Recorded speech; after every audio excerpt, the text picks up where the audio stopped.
Hey, whoa! Yeah, of course. Hi. That's what we're doing, actually. We're going to Madison. It's about a guy named Damian Mule. So what's the plan for tomorrow? So, about Jenna.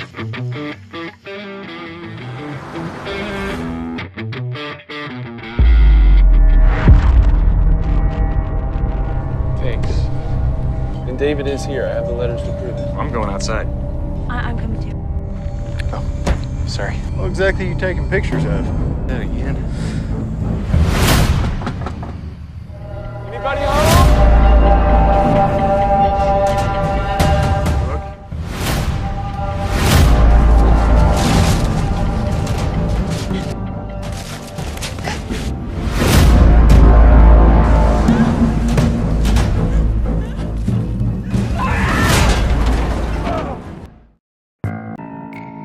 Cerita berawal dari penculikan yang menimpa seorang wanita di sebuah daerah terpencil bernama Madison County. Tapi karena wanita ini malah sadar, si penculik akan kembali membuatnya pingsan menggunakan tamparan sekop.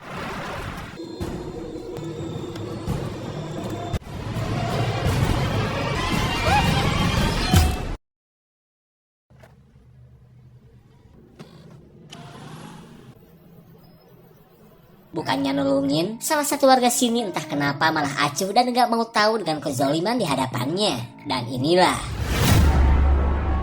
Lanjut kita beralih ke dua orang mahasiswa yang akan bercamping ke Madison County. Tapi bukan sekedar camping sih. Pria bernama James ini akan memenuhi undangan seorang penulis buku tentang psikopat di Madison County. Ia pun berterima kasih kepada Will karena sudah mau ikut menemaninya ke kota pegunungan itu.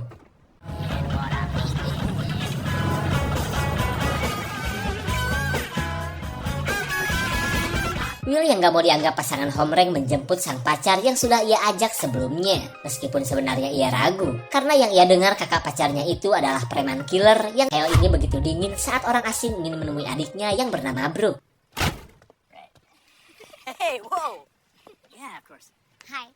Setelah keempat sahabat ini bertemu, mereka bergegas prepare untuk segera pergi. Tapi tiba-tiba, Kyle ternyata akan ikut untuk menjaga barang pecah belah adiknya dari dua pejantan yang tidak ia kenal. Meskipun Will kecewa berat, Brooke tidak bisa berbuat apa-apa dengan sikap kakaknya yang super protektif. Chill. Just chill. It's good to have you, man. Yeah. That's what we're doing, actually. We're going to Madison. Well, James said bad guy.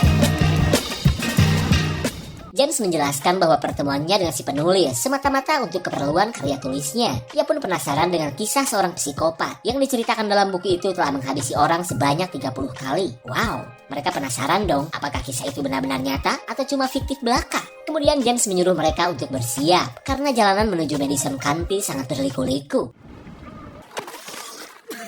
Tampangnya saja yang sangar. Ternyata lambung Kyle terbilang cupu untuk jalanan yang berkelok. Akan tetapi Kyle berusaha tetap keren meskipun mulutnya masih dipenuhi bulir-bulir kejo plus orek tempe.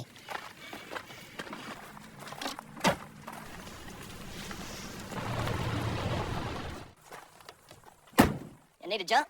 No, sir. We're just waiting. Seorang pengendara menawari bantuan setelah melihat Kyle ongkek muntah di pinggir jalan. Tapi karena cuma mabuk perjalanan, pria ini akhirnya kepo dengan rencana James yang katanya akan pergi ke Madison County. Kemudian James berkata jika ia akan bertemu orang yang bernama David, si penulis gak terkenal amat yang tinggal di kota itu. Mendengar rencana tersebut, pria ini memberitahu jalan alternatif yang lebih cepat dan ramah untuk lambung yang cupu.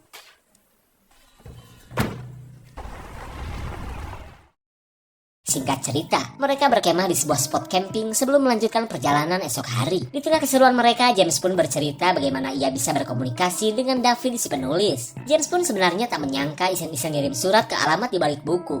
Tahu-taunya dibalas dan diajak ketemuan oleh David. So what's the plan for tomorrow? So, about Jenna.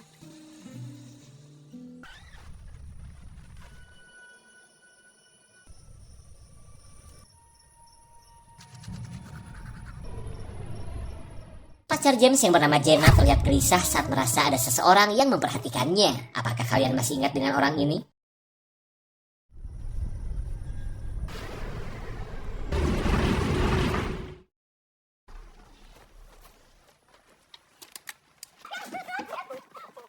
Selang beberapa saat, mereka bergegas prepare untuk melanjutkan perjalanan. Kemudian Jana mengatakan bahwa ia sempat melihat mobil si pria kemarin. Ia pun khawatir jika orang asing itu sedang mengikuti mereka. Tapi menurut James itu cuma perasaan Jana saja. Toh mereka memang berada di dekat jalan raya, jadi sudah pasti banyak mobil yang lewat. Singkat cerita, mereka melanjutkan perjalanan dengan mengikuti petunjuk si pengendara kemarin. James pun berharap rute kali ini tidak membuat Kyle ngobrak seperti kemarin.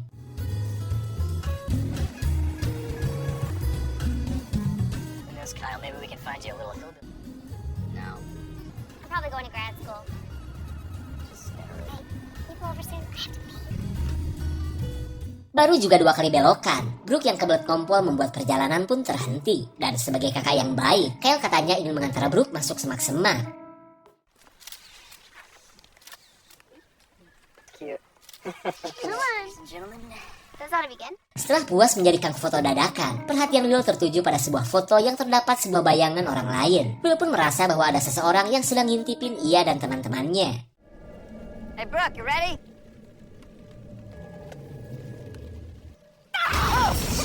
Meskipun Will kesal, gelak tawa pacarnya ini langsung membuatnya kembali bahagia.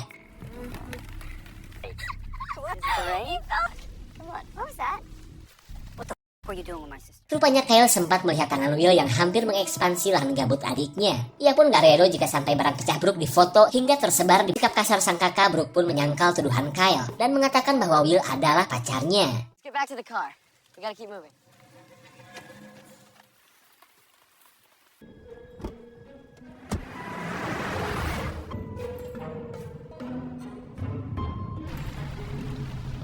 Sampailah mereka di perbatasan Madison, sebuah kota kabupaten yang berada di pelosok Amrik. Tapi sebelum melanjut ke tujuan utama, James mengajak teman-temannya untuk ngisi perut dulu.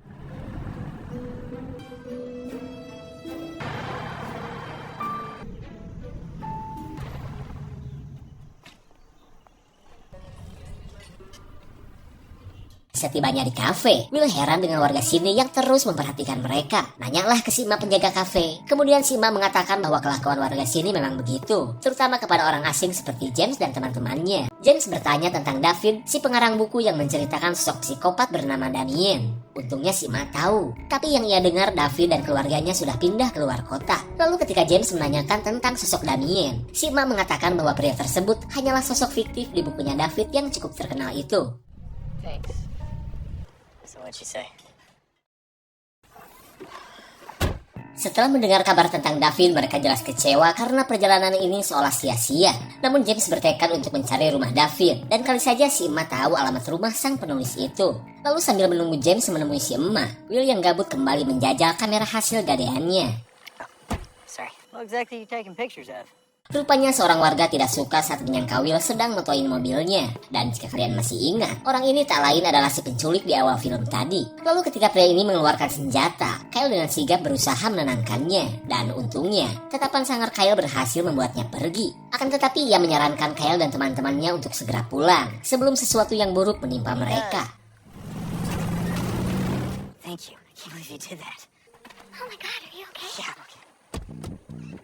Setelah alamat David didapat, para kewes ketakutan dengan peringatan pria tadi. Apalagi menurut buku karya David, banyak warga sini yang menghilang secara misterius. Namun menurut Kyle lah, ngapain mesti takut? Toh menurut si emak semua itu hanyalah karangan David saja. What the fuck was that? Hampir saja mereka menabrak seseorang yang menggunakan setelan aneh yang langsung masuk ke dalam hutan. Entah jelma gelo atau psikopat camping. Mereka tidak peduli saat sudah sampai di rumah David. No, we'll be fine. Come on. Meskipun rumah David terlarang untuk umum, James mah merasa pede karena ia sudah punya janji ketemuan. Ia pun berharap bertemu seseorang atau salah satu keluarga David di rumah ini. Anybody home?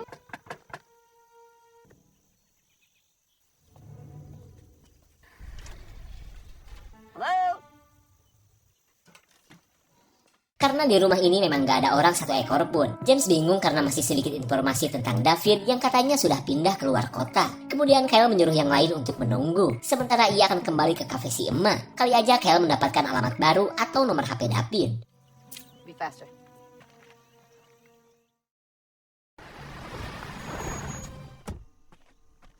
Setibanya di kafe, Kyle langsung nyeletuk apa mungkin David sudah tewas oleh sosok psikopat bernama Damien. Si emak pun lagi-lagi membantah karena sosok tersebut hanyalah fiktif belaka. Lalu ia menambahkan bahwa kepindahan David itu dilakukan setelah merilis buku yang menurut si emak cuma menjelek-jelekan daerah sini saja.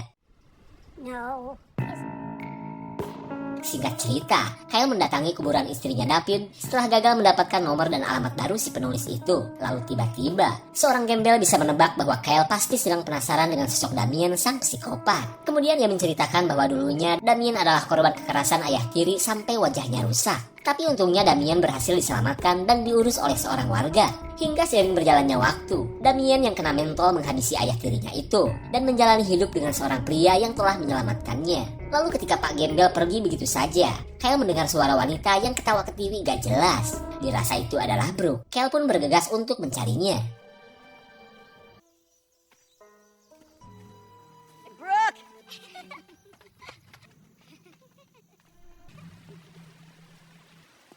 Hey! Wow, melihat Duyung mandi di tengah kebun, Kyle yang jomblo kronis tentu saja gak bakal tinggal diam. Ia pun berniat untuk bergabung meskipun para kewes ini tidak merespon sama sekali. Guys out there?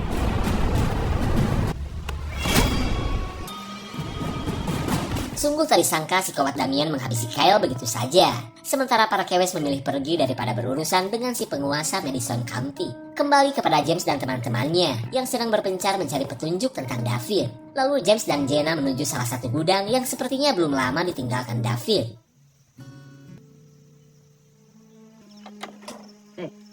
Yeah, here I am. Hello? Hello? Look at this. Melihat foto seorang pria, Jenna baru ingat bahwa orang ini adalah si pengendara mobil yang kemarin. Dan ternyata, orang ini tak lain adalah David bersama anak perempuannya. Tak sampai di situ, dari foto lain mereka menemukan fakta bahwa David dan Damien ternyata adalah anaknya si emak. Mereka jelas heran dong, bahkan James tidak mengerti akan sikap si emak yang sudah banyak berbohong kepadanya. Lalu ia menyuruh Jenna menemui teman-teman mereka, karena ia akan pergi ke kafe si emak sekalian mencari Kyle yang tak kunjung kembali.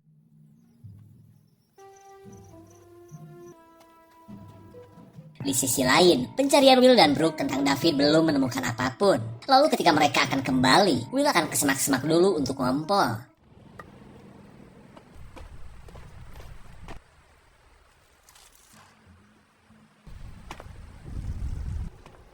Brooke?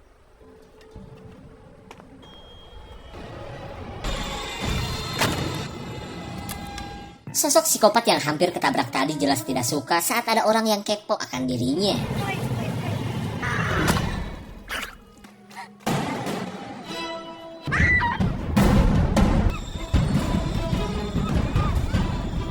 Saat bertemu dengan Jenna, Brooke menceritakan apa yang baru saja ia saksikan. Brooke dan Jenna pun tak menyangka sosok psikopat itu benar-benar nyata dan sedang memburu mereka.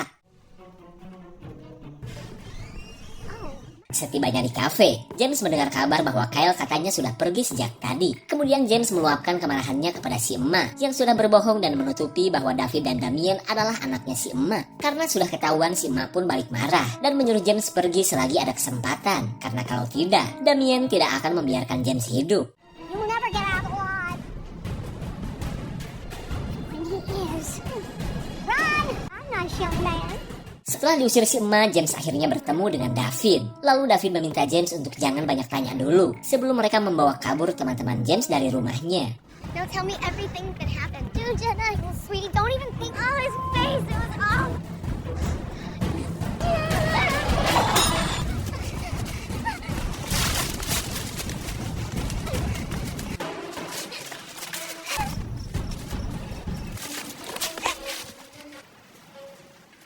Di tengah pengejaran psikopat bertopeng hulu bagong, Jenna tak tega melihat nyawa Brooke sedang terancam. Lalu ia memberanikan diri untuk mengalihkan perhatian sang psikopat.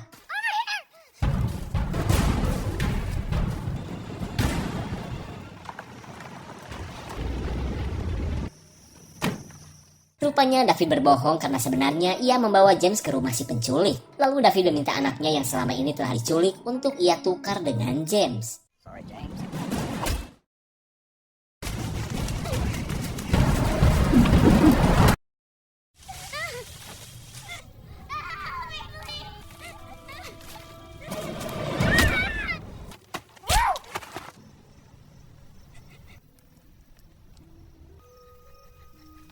Brooke benar-benar syok melihat pengorbanan Jenna yang berakhir tragis. Lalu ketika psikopat bagong itu pergi, Jenna hanya bisa meratapi kematian sahabatnya. Kemudian kita beralih ke tempat si penculik bernama Martin, yang pada akhirnya menangkap David juga. Sementara James yang baru sadar langsung marah, karena David telah menipu dan menjadikannya alat untuk menyelamatkan anaknya. David pun meminta maaf karena ia tidak punya cara lain untuk menghadapi kelakuan sadis Damien bersama ayah angkatnya itu.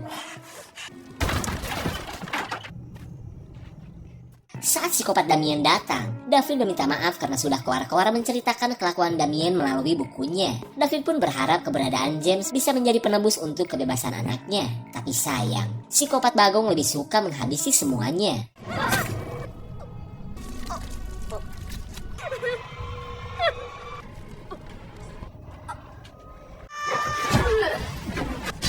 Setelah nyok psikopat pakai pisau, James berusaha menyelamatkan anaknya David. Namun ia tidak sadar psikopat bagong masih kuat melakukan perlawanan.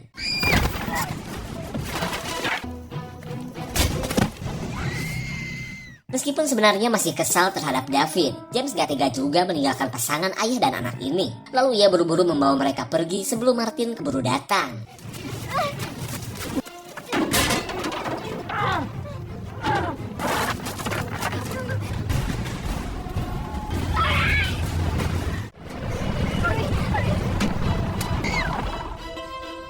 Setelah David benar-benar tewas, James yang sudah muak menantang psikopat untuk berduel.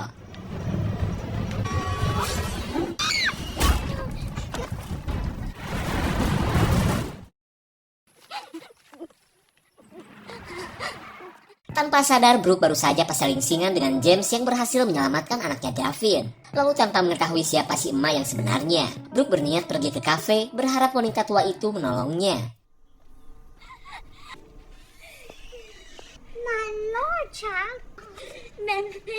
Melihat Brooke yang sudah buluk plus kena mentol, si emak dengan watadosnya sok-sok memberikan perhatian kepada wanita malang ini. Sementara para warga seperti biasa cuma melongo seolah tak mau ikut campur. Lalu setelah mendengar apa yang terjadi, si emak katanya akan membawa Brooke ke rumah sakit dulu. Kemudian ia menyuruh Brooke menuju mobil terlebih dulu, karena katanya ia akan mengambil kunci mobil. Call the sheriff from there.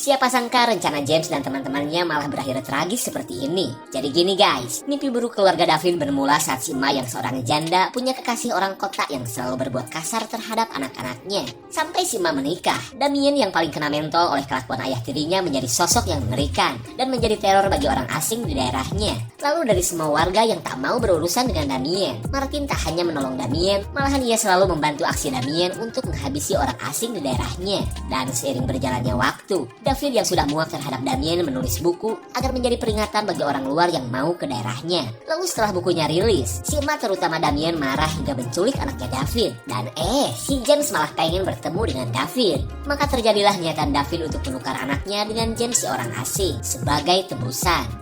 Jika ada tambahin komen guys ya. Segitu saja untuk clip dan review kali ini. Tonton video di clip lainnya ya. Terima kasih dan sampai jumpa.